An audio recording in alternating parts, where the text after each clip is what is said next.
마가복음 1장 14절 15절 두 절 말씀을 함께 읽겠습니다. 요한이 잡힌 뒤에 예수께서 갈릴리에 오셔서 하나님의 복음을 선포하셨다. 때가 찼다. 하나님의 나라가 가까이 왔다. 회개하여라. 복음을 믿어라. 아멘. 예수님이 처음 하신 일이란 제목으로 말씀을 전하겠습니다. 마가복음을 계속 차례대로 강의하고 있습니다. 지난 주의 말씀을 잠시 한번 복습해 보면 예수님이 세례를 받으셨습니다.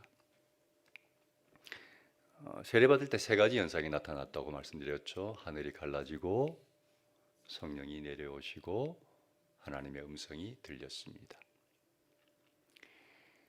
그 의미는 이미 여러 번 설명했기 때문에 설명하지 않겠습니다. 예수님은 세례를 받으시고 세례를 받음으로 하나님의 아들로서 공식적인 업무를 시작하는 것이라고 말씀을 드렸습니다. 그런데 시작하자마자 어디로 가셨어요? 광야로 가셨어요. 사람이 모인 곳으로 가지 않고 사람이 없는 광야로 가셨어요. 그리고 거기에서 사단에게 시험, 유혹을 받으셨어요. 그런데 그 유혹을 말씀으로 이기셨어요. 오늘 본문은 비로소 주님이 본격적으로 하나님의 일을 시작하게 된 내용에 대한 말씀이에요. 자, 주님이 이제 진짜 하나님의 아들로서 사역을 시작하시면서 제일 처음 하신 일이 뭘까? 의미가 있잖아요. 제일 처음 하신 일이니까. 그게 뭘까? 본문 14절을 볼까요? 같이 한번 읽어보겠습니다. 요한이 잡힌 뒤에 예수께서 갈릴리에 오셔서 하나님의 복음을 선포하셨다. 주님이 처음으로 하신 일은 다름 아니라 하나님의 복음을 선포하는 일입니다. 복음 선포가 예수님이 하신 처음 일이었다는 의미는 이 일이 예수님에게 그만큼 중요했다는 뜻입니다. 가장 중요했기 때문에 제일 먼저 이 일부터 하신 것이 아니겠습니까? 예수님이 다른 일도 많이 하셨어요. 근데 그 다른 일들은 어떻게 보면 이 복음 전파를 위한 하나의 보조 수단이었다라고도 볼 수 있어요. 예를 들면 주님이 이 땅에 계실 때 많은 병을 고쳐주셨죠. 정말 많은 병자를 고쳐주셨는데 왜 고쳐주셨을까? 제일 먼저는 아픈 사람들을 긍휼히 여기셔서 그들의 아픔을 해결해 주기 위해서 치유하셨지만 두 번째 목적이 하나 더 있다고 하면 그 치유를 통해서 사람들이 예수님에 대한 또 예수님에 대한 복음을 신뢰하게끔, 다시 말하면 이렇게 대단한 능력을 가진 분이 사람이 할 수 없는 일을 하는 이분이라면 이분이 전하는 그 메시지가 정말 하나님이 주시는 메시지겠구나, 정말 믿을 만한 메시지이겠구나, 그분의 그런 어떤 병자를 치료하는 기적을 통해서 주님이 전한 메시지가 더 신뢰감을 주는 효과가 있는 거죠. 예수님은 어디를 가든지 복음을 전했어요. 왜요? 주님의 최대 관심사는 복음을 통해서 영혼을 구원하는 일이었기 때문에, 이거보다 중요한 일이 없었기 때문에 어디를 가든지 복음을 전했습니다. 근데 복음은 단지 영혼만 구원하는 게 아니에요. 복음을 통해서 영혼이 구원을 받으면 그 복음은 그 사람의 삶을 구원합니다. 무슨 의미냐면 하나님을 믿는 믿음이 있으면 이제 예수 믿고 천국 간다, 그것으로 끝이 아니고 그 믿음이 있으면 그 믿음이 우리가 이 땅을 살아가면서 겪는 많은 어려움이 있잖아요. 정신적이고 육체적이고 또는 물질적이고 이런 다양한 고난과 어려움이 있을 때 그 믿음이 있으면 그 믿음으로 그런 어려움들을 어떻게 해요? 극복해낼 수 있어요. 예. 그러니까 삶의 문제를 해결해 갈 수 있는 힘이 복음을 통해서 구원을 받는 사람에게는 생기는 거죠. 이미 저와 여러분 안에 그 하나님의 복음의 힘과 능력이 이미 우리 안에 있는 줄로 믿습니다. 예, 그걸 활용하면 되는 거죠. 예, 그 복음의 능력이죠. 복음에는 능력이 있다라고 말하고 있어요. 예, 그래서 복음은 우리 영혼을 구원하지만 아울러 우리의 삶도 구원한다. 예, 복음이 없었다면, 하나님을 믿지 않았다면 현실의 문제 앞에 많이 좌절하고 우울하고 낭망할 수 있지만 우리가 복음을 통한 믿음이 있기 때문에 그런 현실의 어려움을 극복하는 은혜가 우리에게 있는 거죠. 여러분, 복음이 뭐죠? 제가 마가복음을 시작하면서 초반에 복음에 대한 이야기를 좀 했던 것 같아요. 복음이 뭐죠? 문자적으로는 좋은 소식이죠. 굿뉴스, 기쁜 소식이죠. 근데 단지 특정한 사람에게만 기쁜 소식이 아니라 모든 사람에게, 모든 인류에게 기쁜 소식이라고 말씀을 드렸습니다. 두 가지 면에서 그렇습니다. 첫 번째, 내용 면에서 기쁜 소식이죠. 복음을 믿으면 죄를 용서받고 하나님의 자녀가 되고 구원을 받고 영원한 생명을 가지게 되고 천국에 가게 될 줄로 믿습니다. 그 하나하나가 결코 가벼운 게 아닙니다. 복음을 믿으면 이런 일들이 생깁니다. 그런데 이 복음의 내용이 어렵지 않다라고 말씀드렸습니다. 왜 복음이 쉬워야 하는지도 말씀드렸죠. 예. 하나님의 마음은 누구든지 이 복음을 이해하고 배우지 못한 사람도 어린아이라도 이 복음을 이해하고 믿고 구원받기를 원하셨기 때문에 하나님은 깊고 정말 우리가 측량할 수 없는 분이지만 우리에게 복음을 주실 때는 누구든지 이해할 수 있는 쉽고 단순한 복음을 주셨다. 믿으면 구원을 받는다. 이게 복음이다. 그래서 좋은 소식이죠. 그래서 좋은 소식이죠. 예. 똑똑한 사람만 이해할 수 있는 어려운 철학이나 뭐 그런 사상이 아니라 누구든지 이해하고 믿을 수 있기 때문에 이건 기쁜 소식인 거죠. 그 다음에 대상 면에서 기쁜 소식이죠. 복음의 대상에는 차별이 없어요. 첫 번째는 인종의 차별이 없어요. 흑인이나 백인이나 우리 같이 좀 누리끼리한 황인이나 인종이나 종족이나 나라의 차별이 없어요. 남녀의 차별이 없어요. 빈부의 차별이 없어요. 계급의 차별이 없어요. 모든 사람에게 열려 있는 게 복음이죠. 예. 누구든지 믿으면 구원을 받습니다. 그래서 기쁜 소식입니다. 자, 예수님이 하나님의 일을 시작하면서 제일 먼저 한 일은 복음 선포입니다. 왜요? 가장 중요하기 때문에. 가장 중요하기 때문에. 그래서 우리의 삶에 있어서도 가장 중요하게 여겨야 할 것이 영혼 구원하는 겁니다. 그게 우리의 삶의 최대의 관심사여야 하고 가장 우선순위가 되어야 합니다. 영혼 구원하여 제자 만드는 것. 예수님은 복음을 전파하면서 우리가 왜 복음을 믿어야 하는지 조금 자세하게 설명했어요. 왜 우리는 복음을 믿어야 할까? 15절을 보겠습니다.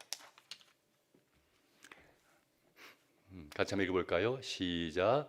때가 찼다. 하나님의 나라가 가까이 왔다. 회개하여 복음을 믿어라. 예. 왜 우리가 복음을 믿어야 합니까? 때가 찼고 하나님 나라가 가까이 왔기 때문에 회개하고 복음을 믿어야 합니다. 자, 이 구절에는 네 가지 중요한 내용이 담겨 있다고 생각해요. 몇 가지? 네 가지. 네 가지 중요한 내용이 담겨 있어요. 첫 번째, 때가 찼습니다. 주님이 때가 찼다라고 말씀하셨습니다. 여러분, 성경은 신약 성경은 헬라어로 기록되었어요. 요즘식으로 말하는 그리스어입니다. 히라버. 그리스어 헬라어로 기록이 되었는데 헬라어에는 시간을 의미하는 두 가지 단어가 있어요. 볼까요? 하나는 크로노스라는 단어가 있고 두 번째는 카이로스라는 단어가 있어요. 크로노스의 시간은 우리가 일반적으로 알고 있는 시간이에요. 여러분 지금도 시간이 흐르고 있죠. 예. 몇 시에 예배가 끝나기를 기대하십니까? 12시 안에 끝나기를 기대하죠. 예, 지금 계속 시간이 가고 있고 아마도 12시면 예배가 마칠 겁니다. 우리가 알고 있는 시간이에요. 지금 시간이 흘러가잖아요. 일반적인 시간은 크로노스의 시간이에요. 그런데 크로노스의 시간 외에 또 다른 카이로스의 시간이 있어요. 카이로스의 시간은 어떤 시간일까요? 하나님의 시간이에요. 하나님의 때예요. 자, 우리는 지금 매일 크로노스의 시간을 살고 있습니다. 그렇죠? 아침에 눈 뜨면 준비하고 학교 가고 출근하고 하루 종일 열심히 일하고 퇴근하면 집에 오고 또 쉬고 잠자고 또 볼일 보고 우리는 매일매일 크로노스의 시간을 살고 있습니다. 그런데 어느 날 그런 우리에게 카이로스의 시간이 찾아올 때가 있어요. 어떤 때일까요? 하나님이 불쑥 내 삶에 찾아오실 때가 있어요. 혹은 하나님이 특별한 일을 하실 때가 있어요. 그냥 살아가는 매일매일의 삶을 살아가는 우리의 삶에 어느 날 하나님이 개입하시는 거죠. 나를 찾아오시기도 하고 내 주변에서 하나님의 특별한 일을 하시기도 하고 그게 바로 카이로스의 시간이에요. 예를 들어 볼까요? 하나님은 어느 날 아브라함을 찾아오셨어요. 몇 세에? 75세에. 아브라함을 찾아오셨어요. 그리고 아브라함에게 이렇게 말씀합니다. 창세기 12장 1절 볼까요? 같이 한번 읽겠습니다. 주님께서 아브라함에게 말씀하셨다. 너는 내가 살고 있는 땅과 내가 난 곳과 너의 아버지 집을 떠나서 내가 보여주는 땅으로 가거라. 아브라함을 찾아오셔서 이렇게 말씀하셨어요. 아브라함은 그전까지 어떻게 살았을까요? 매일 크로노스의 시간에 따라 살았을 거예요. 하던 일이 있었겠죠? 뭐 농사를 짓든지 사업을 하든지 자기 나름의 일이 있었을 거예요. 우리가 알기로는 아브라함 아버지 데라가 그 우상 조각품을 만들어서 파는 그 당시로선 굉장히 잘 나가는 사업을 했어요. 그러니까 아브라함도 그 아들이니까 그 대를 이어서 우상 조각품들을 만들어서 파는 아마 사업가였는지도 몰라요. 자기 하던 일이 있었을 거예요. 살던 동네가 있었겠죠. 나름 인생의 계획이나 목표나 꿈이 있었지 않겠습니까? 누구에게나 있는 것처럼. 그런 생각을 가지고 그런 환경 속에서 그냥 하루하루 평범하게 나름대로 살아가고 있었어요. 우리들처럼. 근데 어느 날 그에게 카이로스의 시간이 임했어요. 하나님이 불쑥 찾아오셨어요. 그리고 말씀하셨어요. 너는 내가 살고 있는 땅과 내가 태어난 곳과 너희 아버지 집을 떠나서 내가 보여주는 땅으로 가거라 라고 말씀하셨어요. 그리고 그 이후에 보면 내가 너에게 너의 여호와께서 아브라함을 보여준 땅으로 가라. 그리고 내가 너로 큰 민족을 이루고 그죠? 내 이름이 창대하게 되고 너는 복이 되고 너를 축복하는 자에게 축복하고 너를 저주하는 자에게 내게 저주한다. 이런 하나의 비전을 주셨어요. 너를 통하여 내가 이런 일을 하고 싶다.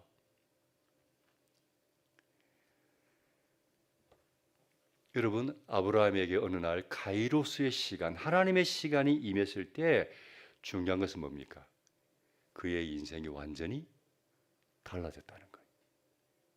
완전히 달라졌어요. 하나님의 시간이 임하기 전과 이후의 아브라함의 생애는 완전히 달라졌어요. 삶의 목표가 달라지고, 삶의 방향이 달라지고, 삶의 방식이 달라지고, 그의 인생의 꿈이 달라지고, 모든 게 송두리째 바뀌었어요. 그게 하나님의 시간이에요. 여러분, 왜 하나님은 그때 아브라함을 찾아오셨을까요? 우리는 몰라요. 75세 때 찾아오셨는데 조금 더 젊을 때 찾아오시지 왜 그때 찾아오셨을까? 우리는 몰라요. 근데 하나님은 그때가 바로 당신이 생각했던 때라고 여기셨기 때문에 그때에 찾아오신 거예요. 그게 하나님의 때이기 때문에, 하나님의 시간이기 때문에. 여러분, 예수님은 언제 태어나셨죠? 어느 시대에?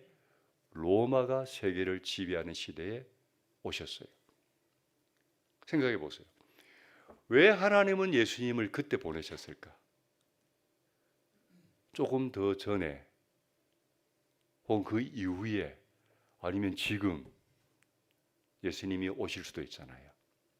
근데 왜 하나님은 예수님을 로마가 세계를 지배하고 있던 그 시대에 이 땅에 보내셨을까? 여기에 대한 어떤 신학자들의 해석도 있지만 그건 생략하고 왜 그러셨을까? 우린 잘 모르지만 하나님이 생각하기에 바로 이때가 예수님이 세상에 가야 할 때라고 여기셨기 때문에 예수님을 보내신 거죠. 그게 하나님의 때였기 때문에. 중요한 것은 뭐냐? 그 하나님의 시간이 임했을 때 예수님이 세상에 오신 것도 마찬가지죠. 예수님이 이 세상에 옴으로 말미암아 이 세상이 달라졌다는 거예요. 역사는 AD와 BC로 나뉘어지잖아요. 그 의미는 다 아시죠? BC는 Before Christ, BC는 예수님 오기 전, AD는 라틴어로 에노 도민이라 그러죠. 우리 주님의 시대란 뜻이에요. AD는 우리 주님의 시대. 역사가 예수님의 그 탄생을 분기점으로 그 이전과 이후로 나뉘어져. 그러니까 예수님이 이 땅에 오므로 말미암아 인류 역사가 달라진 것은 분명해요. 네. 예수님이 인류 역사에 미친 영향은 이루 말할 수가 없죠. 세계사를 공부하면 다 아는 얘기잖아요. 카이로스의 시간은 이런 겁니다. 하나님의 시간입니다. 하나님이 일하시는 시간입니다. 하나님이 일하시면요, 갑자기 주변에 변화가 일어납니다. 개인의 삶이 바뀌어 버립니다. 사회가 바뀌어 버립니다. 예수님이 때가 찼다고 말씀하신 이유도 하나님의 시간이 되었다는 거예요. 그래서 예수님이 오셨고 복음을 전한다는 거예요. 여러분, 여러분의 개인의 삶에도 이런 카이로스의 시간이 찾아옵니다. 내가 생각지도 못한 시간에, 생각지도 못한 방법으로 하나님이 불쑥 내 삶을 찾아오십니다. 그러면 여러분의 인생은 그 이전과 이후로 나뉘어질 정도로 완전히 바뀝니다. 달라집니다. 여러분 모두에게 이런 카이로스의 시간이 임하기를 축복합니다. 어렵게 생각하지 말고 하나님을 만나는 시간이. 저도 대학 4학년 추석 다음 날, 날짜는 몰라요. 근데 그 상황은 알아요. 추석날 부모님 댁에 가서 인사하고 돌아와서 그 다음 날이었어요. 늘 하던 대로 학교 바로 앞에 있는, 학교 앞에서 자취를 하고 있었는데 학교 앞에 있는 교회에 상가 3층인가 4층에 있는 순복음 교회요. 항상 오픈해 놨어. 매일 밤마다 그 교회 가서 기도했어요. 근데 습관이야. 추석 다음 날도 저녁에 교회 가서 그날 기도하는데 그날 밤에 하나님이 저를 찾아오셨어요. 그래서 너 나를 따르라. 하나님 일을 해라. 그때는 너무 큰 충격이었고, 제가요? 제가 어떻게 주의 일을 합니까? 근데 하나님이 그날 밤에 저를 찾아오셔서 저에게 가이로스의 시간이 임했을 때 제 인생이 송두리째 바뀌어버린 거죠. 그런 거죠. 이런 가이로스의 시간이 우리 모두에게 찾아오기를 소망합니다. 좋은 의미에서 인생이 바뀌어요. 하나님의 때가 있어요. 그 때가 찬 거예요. 두 번째, 15절 다시 볼까요? 하나님의 나라가 가까이 왔다라고 했습니다. 때가 찼다. 하나님의 나라가 가까이 왔다라고 선포하셨어요. 하나님의 나라가 뭡니까? 하나님이 다스리는 나라예요. 하나님이 통치하시는 나라가 가까이 왔다.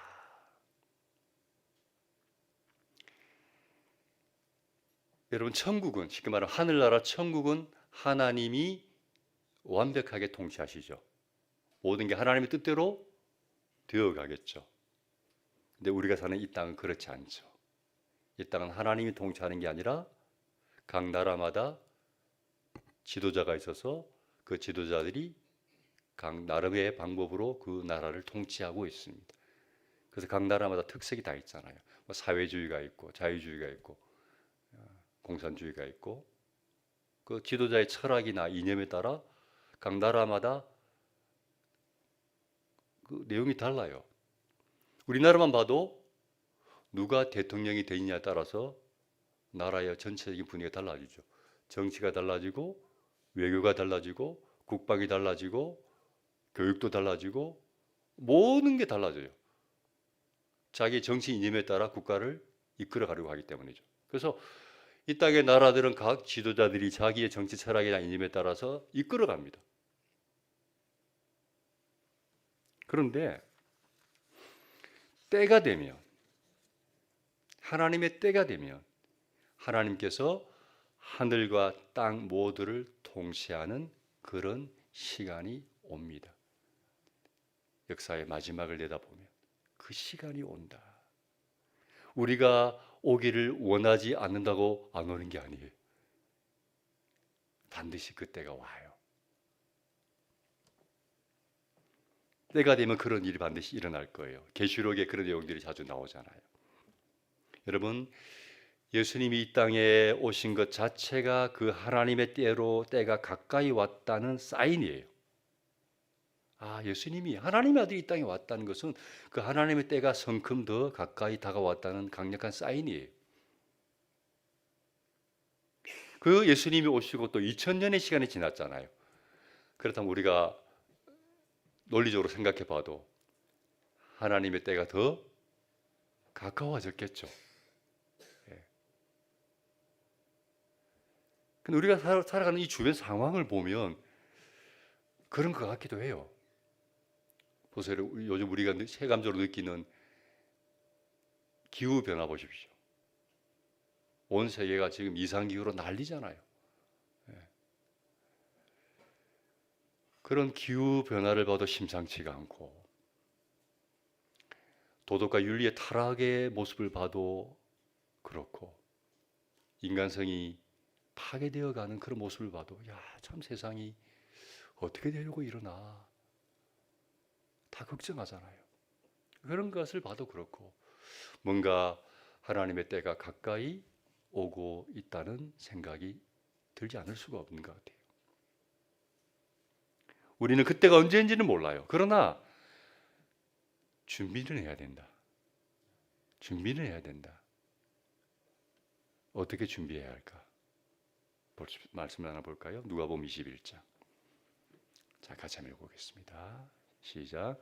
너희는 스스로 조심해서 방탕과 술 취함과 세상살이의 걱정으로 너희의 마음이 짓눌리지 않게 하고, 또한 그날이 덫과 같이 너희에게 닥치지 않게 하여라. 그날은 온 땅에 사는 모든 사람에게 닥칠 것이다. 그러니 너희는 앞으로 일어날 이 모든 일을 능히 피하고 또 인자 앞에 설 수 있도록 기도하면서 늘 깨어 있어라. 주님이 하신 말이. 어떻게 준비해야 하는가? 어떻게 준비해야 될까요? 특별한 방법 없어요. 제일 마지막에 어떻게 하라 그랬어요? 기도하면서 늘 깨어 있어라. 주님의 권면이. 너는 스스로 조심해서 방탕이나 술 취함과 세상 사이의 걱정으로 마음이 짓눌리지 않게 해라. 왜요? 이런 것들은요, 우리의 마음을 빼앗아 가요. 다른 데 생각이 가게 만들어요. 술 취함이나 방탕이나 쾌락이나 이런 것도 마찬가지고. 때로는 우리가 삶이 빡빡하잖아요. 막 걱정거리가 많아. 그게 너무 짓눌려 버리면 거기에 온통 내 신경이 가는 거야. 그러니까 마음이 다 딴 데 가버리는 거예요. 그러면은 주님 만날 준비, 오실 준비를 못 하는 거예요. 그래서 그 모든 일을 피하기 위해서 주님 앞에 설 수 있도록 뭐하라? 기도하면서 늘 깨어 있어라. 여러분, 기도가 좋은 점이 참 많아요. 근데 그 중에 하나가 뭐냐? 기도하면 우리의 영혼이 깨어 있도록 만들어 준다는 거예요. 그건 분명해요. 기도하면 영적으로 깨어 있게 되어 있어요. 기도하면. 기도 안 하면 영적으로 둔해집니다. 더 기도 안 하면 영적으로 잠이 듭니다. 완전히 어두워져 버려요. 근데 기도하면 깨어나요. 영적으로 민감해져요. 기도하기를 힘쓰시기 바랍니다. 의지를 들이시기 바랍니다. 노력하셔야 돼요. 깨어 있어야 돼요. 기도해야 깨어 있을 수 있어요. 세 번째, 회개해야 합니다. 마가복음 1장 15절 볼까요? 회개하여라. 회개하여라. 회개는 뉘우치고 고치는 거죠. 뉘우칠 회, 고칠 개죠. 뉘우치고 고치는 거예요. 돌아오는 거예요. 그게 회개예요. 여러분, 지금까지 내가 옳다고 믿고 가는 길이 다 있을 거예요. 자기 신념이 있고 인생의 철학이 다 있잖아요. 그래서 자기가 생각하는 가는 길이 다 있어요. 근데 쭉 그 길로 계속 가는 사람이 있고, 어떤 분들은 한 번쯤 자기 인생을 돌아보는 거죠. 내가 가는 길이 맞나? 고민하게 되고, 아무래도 이건 아닌 것 같아. 그래서 방향을 바꾸는 분들도 계세요. 그렇죠? 저는 요즘 이어령 교수가 쓴 지성에서 영성으로라는 책을 읽고 있어요. 여러분, 그 젊은 분들은 잘 모르나? 이어령 교수? 예. 다은이가 고개를 절레절레 흔들었어요. 예. 아마 젊은이들은 잘 모를 수도 있겠다. 아무튼 좀 연식이 좀 된 분들은 알잖아요. 이어령 교수 하면 모르는 분이 거의 없잖아요. 우리나라를 대표하는 지성인 중에 한 분이죠. 예. 이분이 무신론자예요. 무신론자인데 어느 날 어떤 계기로 예수님을 믿게 되었어요. 그래서 이 책에다가 무신론자였고 자기 똑똑한 자기 어떤 그런 학문이나 머리 믿고 살던 내가 어떻게 해서 예수를 믿게 되었는지를 거의 일기 쓰듯이 꼼꼼하게 그 과정을 기록해 놓고 있는 책이에요. 지성에서 영성으로. 제법 두꺼워요. 그래도 한번 읽어볼 만해요. 여유가 되시는 분들은 한번 사서 읽어보시면 그 내용도 좋지만 참 이분의 글이 너무 뭐랄까요? 글이 맛있어. 어떻게 글을 이렇게 정말 맛있게 글을 쓰나 할 정도로 글이 너무 문장력이 좋아요. 그래서 한번 좀 읽어볼 만한 책이에요. 무신론자였던 이혜령 교수는 평생 자기가 굳게 믿고 가던 길에서 다른 길로 돌이킨 거죠. 바꾼 거죠. 그런 의미에서 여러분, 회개는요, 선택의 문제입니다. 무슨 문제? 선택의 문제입니다. 내가 지금까지 걸어왔던 그 길을 계속 갈 것인지 아니면 다른 길을 갈 것인지를 선택하는 거예요. 근데 그 한 번의 선택이 우리의 평생을 좌우할 수도 있고요. 나아가 우리의 영원을 좌우할 수도 있어요. 중요한 선택의 문제. 주님은 그 선택의 문제를 던지는 거예요. 회개하여라. 바꾸어라. 툭 던지는 거예요. 선택의 문제를 던지신 거예요. 네 번째, 복음을 믿으라 그랬어요. 15절 다시 볼까요? 때가 찼다. 하나님 나라가 가까이 왔다. 회개해라. 복음을 믿어라. 복음을 믿으라고 했는데 믿는다는 게 뭔가? 제가 여러 번 강조했습니다. 믿는다는 말을 다르게 생각하면 뭐라고요? 받아들이는 것이라고 했습니다. 영접하는 자, 곧 그의 이름을 믿는 자는 하나님, 요한복음 3장 16절. 영접은 받아들이는 거거든요. 그래서 받아들이는 것과 믿는 것은 동의어예요. 믿는 게 뭐다? 받아들이는 겁니다. 하나님을 믿는 게 뭐예요? 하나님을 받아들이는 겁니다. 복음을 믿는 게 뭐예요? 복음을 받아들이는 겁니다. 그럼 하나님을 안 믿는 건 뭐예요? 하나님을 안 받아들이는 겁니다. 다르게 말하면 거부하는 겁니다. 그게 안 믿는 거예요. 복음을 안 믿는 건 뭐예요? 복음을 거부하는 거예요. 안 받아들이는 거예요. 이해하셨죠?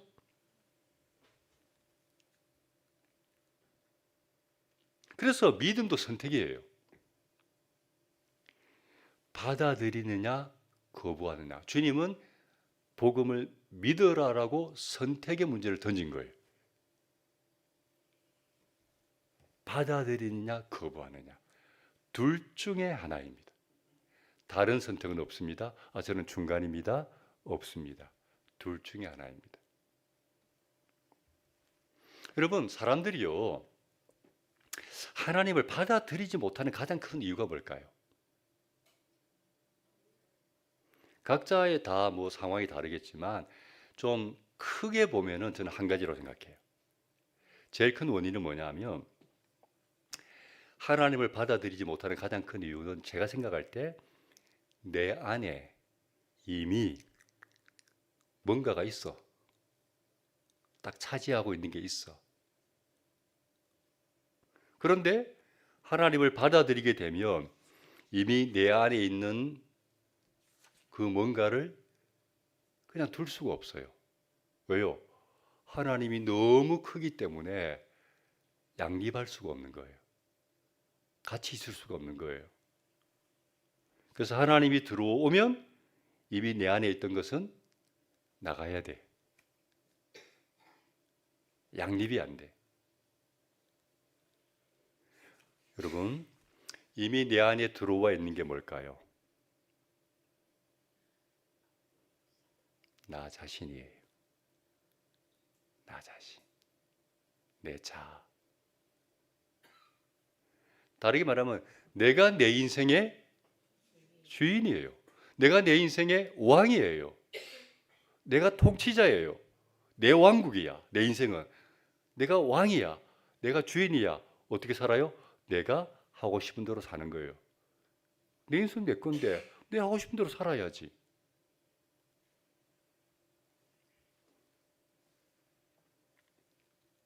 그렇게 살아온 거예요.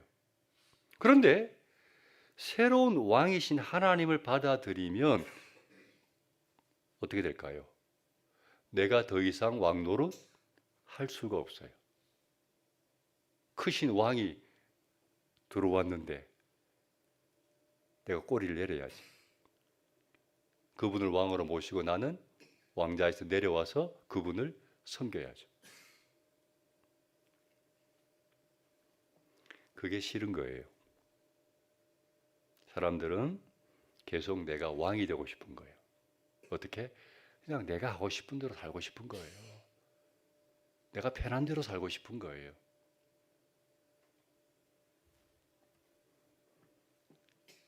그래서 하나님을 받아들이려고 하지 않아요. 내가 내 인생의 왕이고 내 인생인데 내가 주인이고 내 생각이 있고 내 계획이 있는데 내가 왜 하나님 모시고 그분 밑에 들어가야 돼? 나 그렇게 살고 싶지 않아. 그게 가장 큰 이유라고 생각해요. 본질은 그거예요. 그런데 저와 여러분은 다른 선택을 한 사람들이죠. 나 대신에 하나님을 내 인생의 왕으로 선택한 사람들이죠. 저도 물론 그 중에 한 사람이고요. 제가 예수님을 나의 왕으로 모신 이유가 있습니다. 가장 큰 이유는요, 제가 너무 부족했기 때문이에요. 저는 제가 얼마나 연약한지를 알아요. 너무 무능하고 무지하고 무력해요. 그런 내가 내 인생을 끌고 가려고 하니까 너무 힘든 거예요. 나아가고 싶은데, 잘 살고 싶은데 내가 내 인생을 끌고 가는 게 너무 벅차요. 왜 이렇게 장애물이 많고 난관이 많고 넘어서지 못할 이유가 왜 이렇게 많은지 참 버겁더라고요. 좀 더 좋은 사람이 되고 싶고 멋진 사람이 되고 싶고 좀 더 성장하고 싶고 속된 말로 잘 나가고 싶고 근데 이게 안 돼요. 버거워요. 내가 잘해보려고 노력하면 노력할수록 더 엉망이 되는 나를 봤어요. 그렇게 오랜 시간을 살았죠. 그러니까 안 되니까 제게 남은 건 뭐예요? 좌절이고 절망이고 우울하고 아무 희망이 없고 이렇게 살면 내 인생에 희망이 없구나. 아무 희망이 없구나. 알았어요. 근데 어느 날 하나님을 만나게 되었죠. 그래서 그분이 내 인생을 책임져 주시겠대. 나를 맡아주시겠대. 기꺼이 그분께 내 인생을 맡겼어요. 그분을 나의 왕으로 모셨어요. 이제는 제가 제 인생을 끌고 가지 않아요. 저의 삶을 하나님이 이끌어 주세요. 그러니 내가 내 인생을 끌고 갈 때보다 모든 면에서 좋아졌어요. 정말 모든 면에서 좋아졌어요.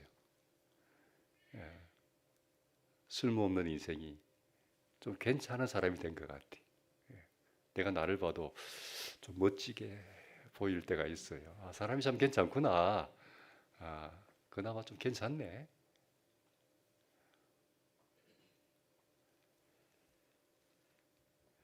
그래서 복음을 받아들인 게 저는 제 인생의 축복이고 또 행복이었어요.